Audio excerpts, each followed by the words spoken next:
తెలుగు రాష్ట్రాల్లో కురుస్తున్న భారీ వర్షాల కారణంగా వరదలైతే ముంచెత్తాయి. పలు గ్రామాలు వరద నీటిలో చిక్కుకున్నాయి.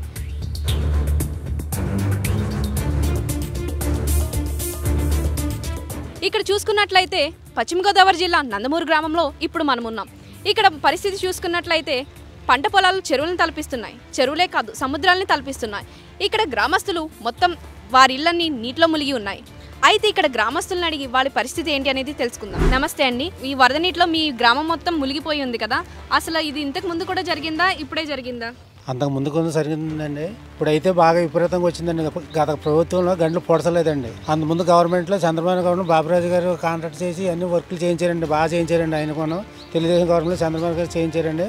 ఉన్న పనులు చేయించేటప్పుడు గవర్నమెంట్ మారిపోయిందండి. అప్పుడు కానీ ఈ వర్కులు 5 సంవత్సరాలు ఎవరు చేయలేకపోయారండి. అందువల్ల మాకు విపరీతంగా ఈ వరదలతో కారణం అండి. అధికారులు ఎలాంటి చర్యలు తీసుకున్నారు? ఇప్పుడున్న అధికారులు అయితే మొత్తం ఎంప్లాయీస్ గట్రా అన్ని బాగానే చెప్పారు. పునరుద్ధరణలు పెట్టారండి. భోజనాలు గట్రా పురమాయించారండి. పళ్ళను మెరకు తీసుకెళ్లారండి. ఎంఆర్ఓ గారు ఇందాక ఎండో గారు అందరూ వచ్చారండి. అందరూ అధికారులు బాగానే చెప్పారండి. ఏ ఇబ్బంది లేకుండా మేము కొన్ని భోజనాలు ఏర్పాటు చేసిన కూటమి తరపునండి. నేను కూటమి నాయకులు 3 వచ్చారండి. అందరూ మాకు హ్యాపీగా చెప్పారు. ఏదన్నా మేము చేసి పెడతాం, మీకు ఏదైనా ఆపదతో ఫోన్ చేయని చెప్పారండి. అదేంటి సార్, రైతులు చాలా నష్టపోయారు కదా, మొత్తం పంట పొలాలన్నీ కూడా సముద్రాన్ని తలపిస్తూ ఉన్నాయి. అసలు దీనికి ఏమన్నా నష్టపరిహారం ఏదన్నా చేస్తానని చెప్పి ప్రభుత్వం చెప్తుందా? చెప్పారు సార్. అదే అసెంబ్లీలో అడుగుతానని చెప్పారండి ఎమ్మెల్యే గారు. ప్రతి ఒళ్ళకి న్యాయం చేస్తాను, కౌలు రైతుకి న్యాయం చేస్తానని చెప్పారండి. ఇది కొన్ని చంద్రబాబు నాయుడు గవర్నమెంట్ ఇది వరకు రుణమాఫీ చేశారండి. ఈసారి కొన్ని రుణమాఫీ చేయమని రైతుకి చేయాలంటే ఆయన ఎక్కువ శాతం ఇక్కడ మగతా రైతులు ఎక్కువ ఉన్నారండి. 80% వాళ్ళకి న్యాయం చేయాలని గవర్నమెంట్ని అడుగుతున్నామండి. ఇక్కడ మనం చూసుకున్నట్లయితే వాళ్ళ ఇంటికి దారి లేక రోడ్లని జలమయమయం అవడంతో పక్క వాళ్ళ ఇంటి నుంచి గోడ దూకి ఇలాగా నిచ్చెన మీద నుంచి పక్క వాళ్ళ ఇంటికి వెళ్లే పరిస్థితి అయితే నెలకొంది.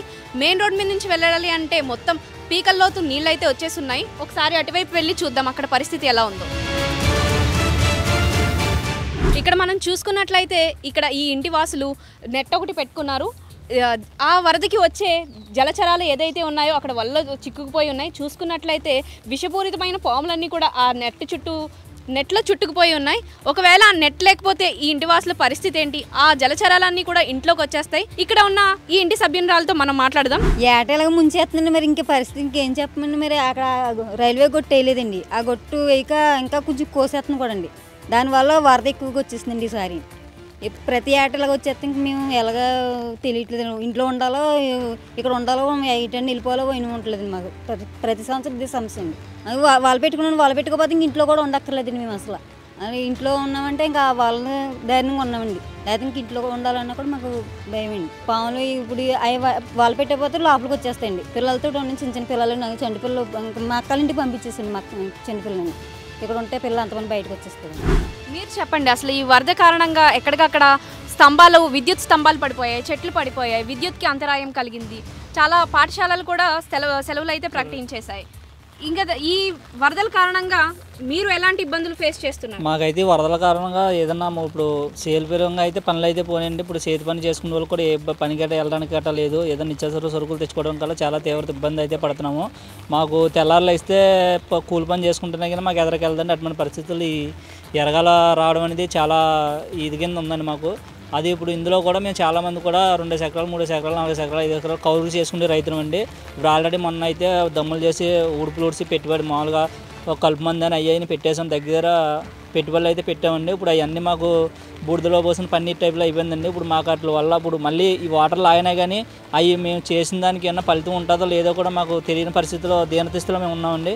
దీనికి ఏమన్నా పరిష్కారం ఆలోచించి మాకు ఏదన్నా కొద్దిగా ప్రభుత్వం ద్వారా ఏమన్నా ఆదుకొని కొద్దిగా ఏదన్నా చూపిస్తే మళ్ళీ ఏమన్నా నార్మల్ వేయడానికి కొద్దిగా దానికి ఏమన్నా సహాయ చర్యలు ఏమైనా చేసి పెడితే మళ్ళీ ఒకవేళ దాన్ని ఏమన్నా నార్మల్ వేసి మళ్ళీ ఏమన్నా ఊడ్చుకోవడానికి ఏమన్నా మాకు పరిష్కారం దొరుకుతుందేమో అని మేము ఏమన్నా ఈ ప్రభుత్వాన్ని మేము చేసుకోవడం జరుగుతుందండి. చెప్పండి, ఇక్కడ పరిస్థితి ఎలా ఉంది? కాలేజ్లో అవి సెలవులు ఇచ్చేసిన పరిస్థితి అయితే ఉంది కదా, మీకు ఎలా?